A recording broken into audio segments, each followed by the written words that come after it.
Karen Birchall, Creative Katie here. Welcome to my channel, Mixed Media Creations. Take time to hit the subscribe button, and when you click on the bell, you can choose the option to be notified as soon as I upload. That way you won't miss any videos. Today we have a video in the 12 Days of Christmas series. If you wish to support my channel, you can do so by shopping my Amazon influencer links or donating directly through PayPal link. Both of these links can be found in the description box below. Thank you so much for all your support. So today for the 12 days, we are doing a 16 by 20 canvas, but you could do this on an art journal page or greeting card, whatever size. I'm starting off and I'm using this Dilution stencil, and I'm putting this fairly fine pattern throughout the background. Initially, I had applied different stencils and ended up scraping it all off because I wanted it to be more cohesive. I wanted this to be kind of a continuing part of the whole thing. I wanted the texture, but I didn't want too many different patterns, I guess. So I'm using here golden modeling paste, light modeling paste, and I'm applying it with a palette knife. And I'm trying, while I'm using the same stencil, some places I'm putting a longer strip, wider strip, just for variation. And then I leave this overnight to dry. I get busy with doing other projects and other things. I wanted this really dry because I'm going to be applying a layer of paint. So I'm using quinacridone magenta, light aqua, this yellow green, yellow, turquoise, light blue permanent, deep violet. All these yummy colors. Now this canvas is really large and that doesn't leave me much workspace, so it's really hard to get the whole thing in. So I'm taking one color at a time and blending in between those colors as I go. On other canvases you've seen me take and put pink in several places, but I want to really capitalize on the blending. So I'm just kind of starting in one part on the canvas and working my way out, taking advantage of, like I said, the blending. And I'm going from side to side. What I know I'm going to be painting, using negative painting, and I'm going to be using black. So I really want some really bright colors. Certain colors, you've got to be careful. If they're next to each other on the color wheel, when you blend them, they will work well. You know that blue and yellow are going to make green. Red and yellow are going to make orange. You also know that green in some colors are going to make mud, and you want to avoid that as much as possible. Now I'm painting around the edges because this will not be framed.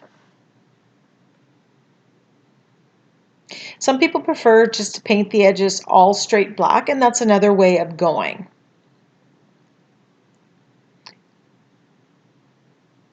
Now this lime green, while I put it next to the blues, there's no problem, it blends quite nicely.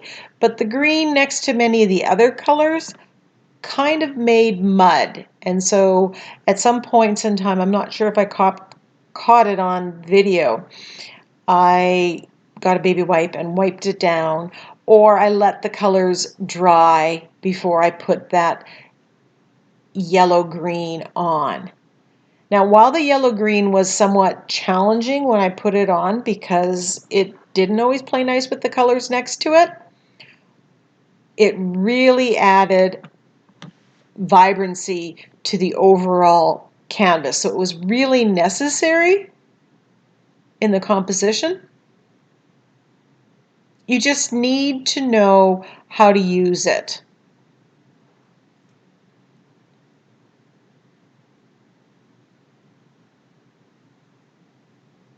And I just keep working my way out with the different colors, trying to get variation. But I know I'm going to be I'm going to use a template on here of Christmas ornaments. And so I'm not overly concerned because a lot of this is going to get painted out with the black negative painting. If you've never painted with your fingers and never done painting like you're seeing me doing, I hope you give it a try. I remember the first time I did it, and I did it, of course, on video. You know, I was just so amazed at what happened. It's so freeing and it's so much fun just playing with these colors.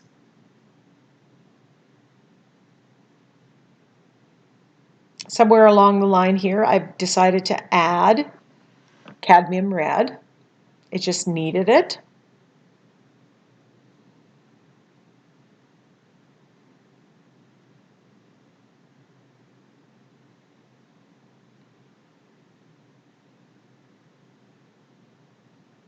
And you can see the texture that's popping up.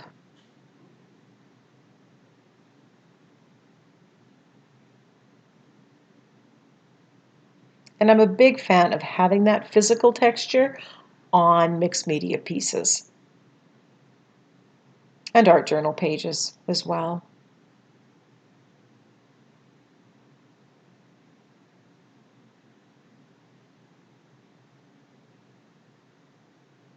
If you don't want to paint with your fingers, you can do this with a brush.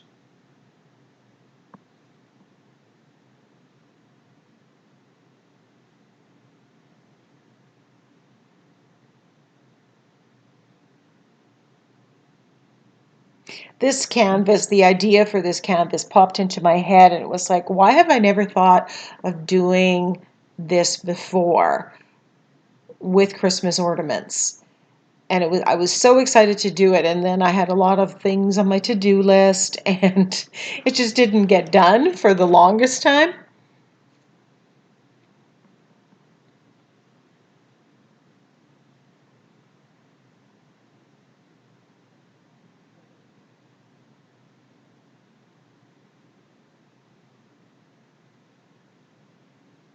So once I have all the paints on and dry, I look at it and I just need a little bit more. So I get like the Prussian blue, and I'm just putting it on. I just need a little bit more contrast on here.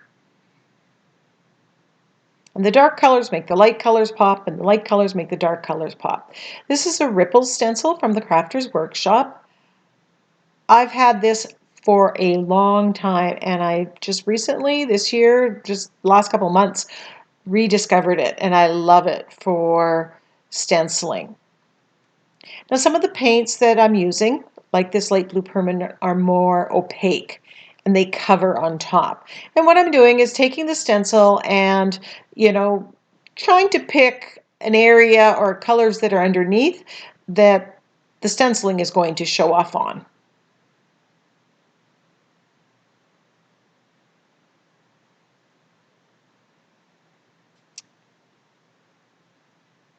This is cut out from the bottom of a plastic paper plate holder.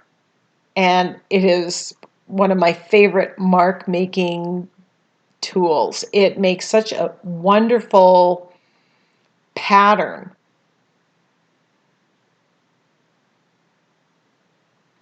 On here.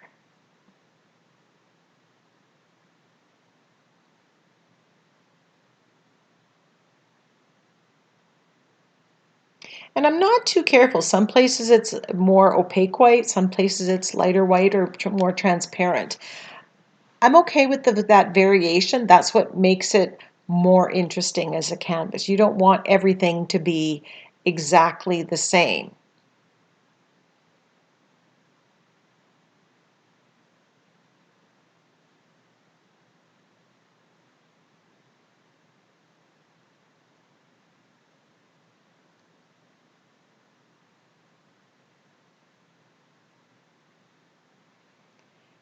Turning it over, using the stencil, getting a different orientation for the stencil or mark making tool.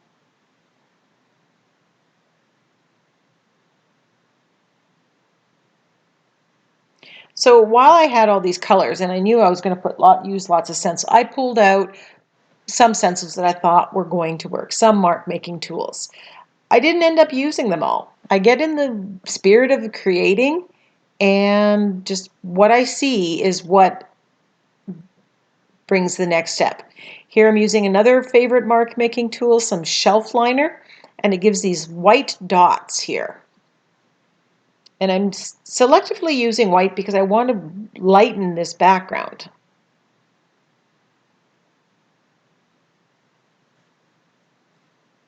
But you're going to see me come back with more stencils and more color.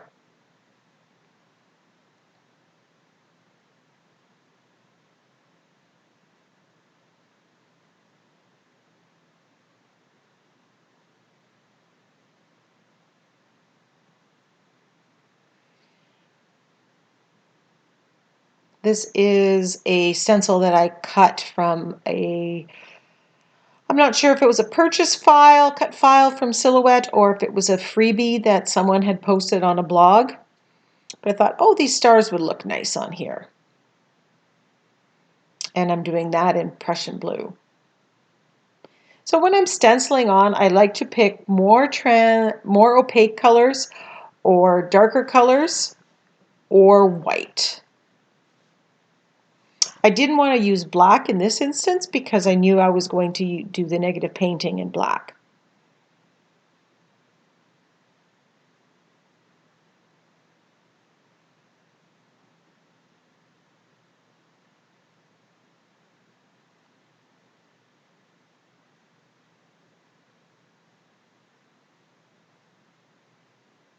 And I'm not worried about putting the doing more stenciling on top of something else that I've already stenciled on.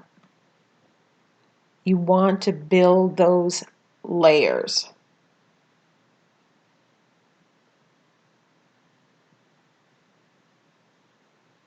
Making these bold, colorful, patterned backgrounds is just such a wonderful activity. I hope you give it a try. So now I have some gold paint that I'm just spreading out with my palette knife, and I have this fairly large snowflake, and I'm just stamping it in gold just all over the place. I'm thinking it's going to give a little bit more solid gold, and if it's caught on an ornament, it may look good.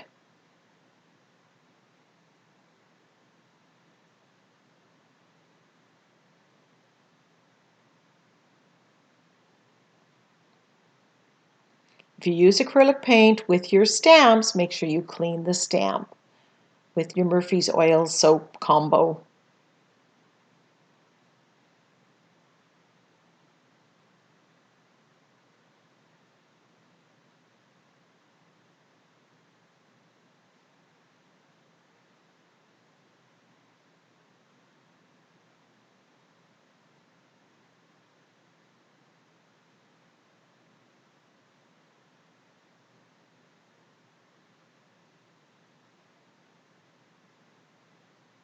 So while that's drying, I'm cutting out some templates. Now, this was, I'm not sure. I cut it out with my Silhouette, and you see I've cut it out on the Crafters Workshop stencil blanks.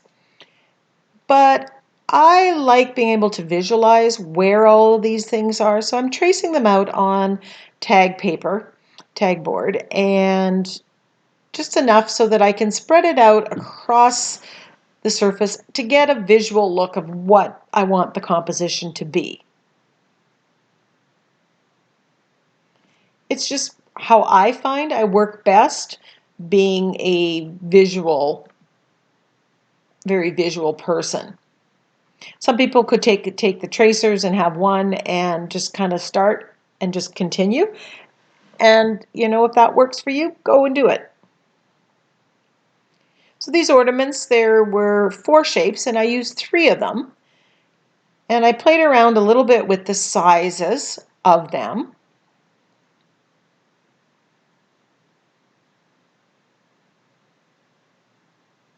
till I got the right size to the canvas.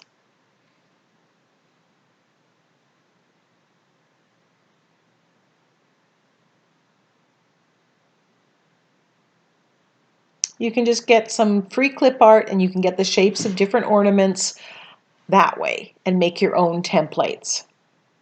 You do not need a Silhouette machine or a Cricut machine.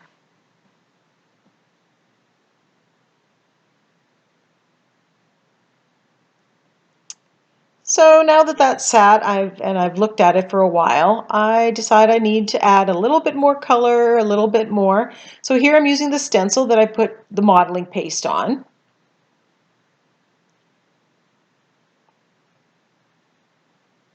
This is a joggle stencil, I believe. It's not really doing what I want it to do. So I'm erasing it.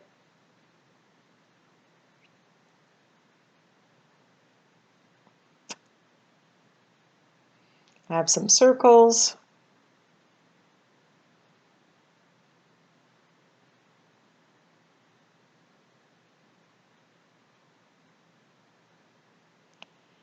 This is a retroburst stencil, and another one of my favorite, works so well in this technique.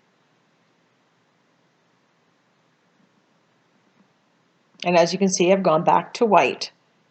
And I'm just going to keep going and layering more pattern and colors until it feels right to me. Here I'm using the Christmas tree and just part of it, and it gets that nice little swirl. I think this just added so much to this background. So I definitely will use this again, even if it's not a Christmas canvas. I just like that swirl. That would look so nice. Ocean, sky, different things. Then I decide I'm going to try some metallics, but it's really not giving me what I think I want to get here.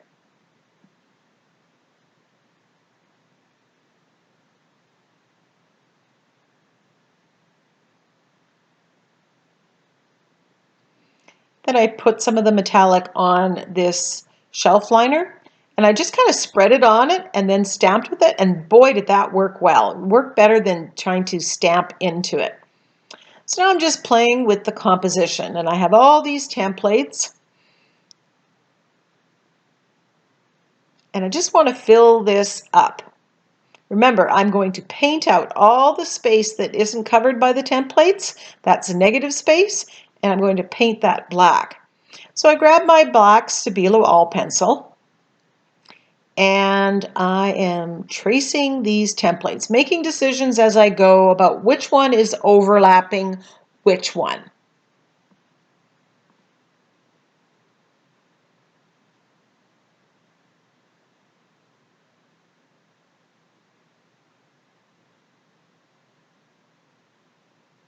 You can use a watercolor pencil here if that's what you have.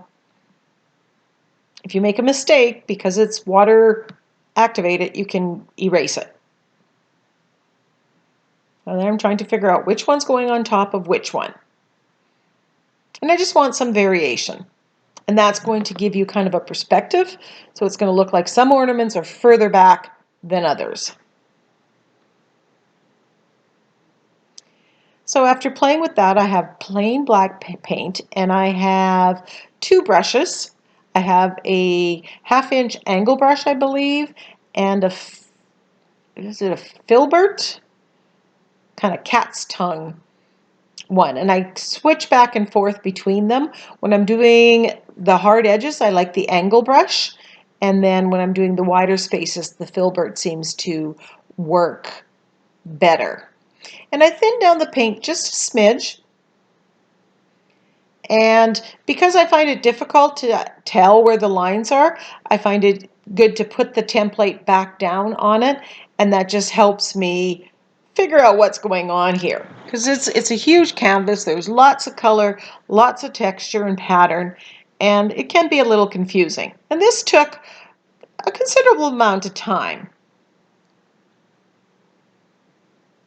Now the thing that I realized here is that I did not do any of the stamping or mark making on the edges. I usually do, and I'm not sure why I chose not to. So the ornaments don't wrap around the edges, but either way is right. Again, I could paint the edges all straight black. But I'm absolutely loving the contrast that you've got going on here with the black and then these bright colors. And that yellow green, it just makes everything work. I think it's just such a wonderful addition. So now I'm doing some float, using the float technique to shade the inside of all these ornaments. And I believe I'm using black.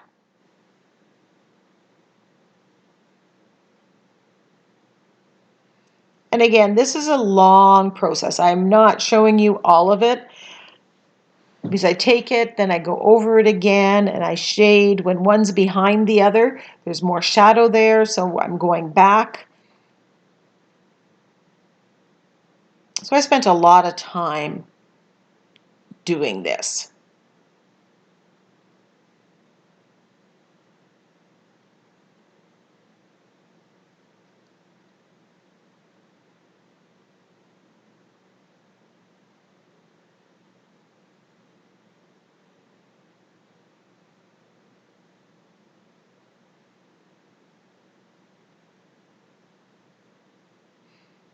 If you can't do the float technique, you can use the Stabilo wall pencil, you can use watercolor, you can use liner pen, whatever works for you.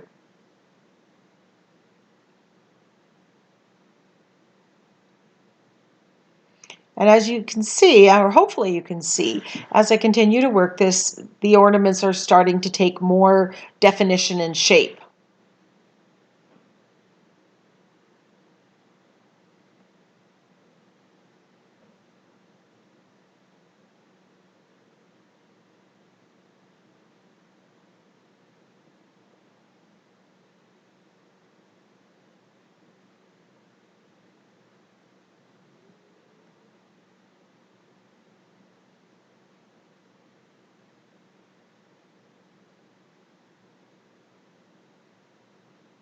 You've seen me do this negative painting with feathers. You've seen me doing it with flowers, circles. You can do it with stars. I've done it with starfish. It's a wonderful, very varied technique. Then I'm going on and I'm adding some highlights, shadows and highlights with white.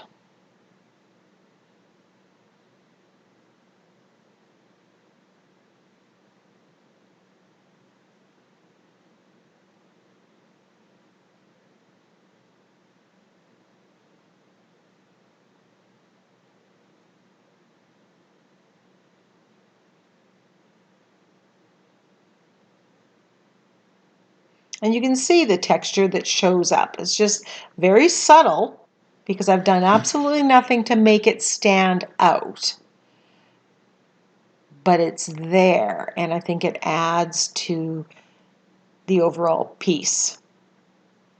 I contemplated doing a very dark green, so it would be a Christmas tree, but I really was excited about the contrast of the black with the bright colors. So I'm just stenciling in the centerpiece at the top of the baubles.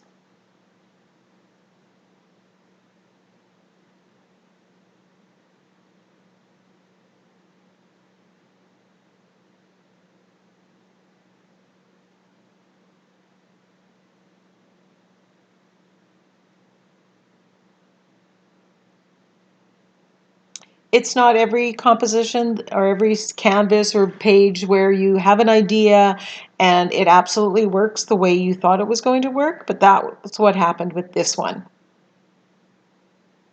I had that picture in my head, and the reality was equal or better. So now I'm using gold paint in my fine line bottle.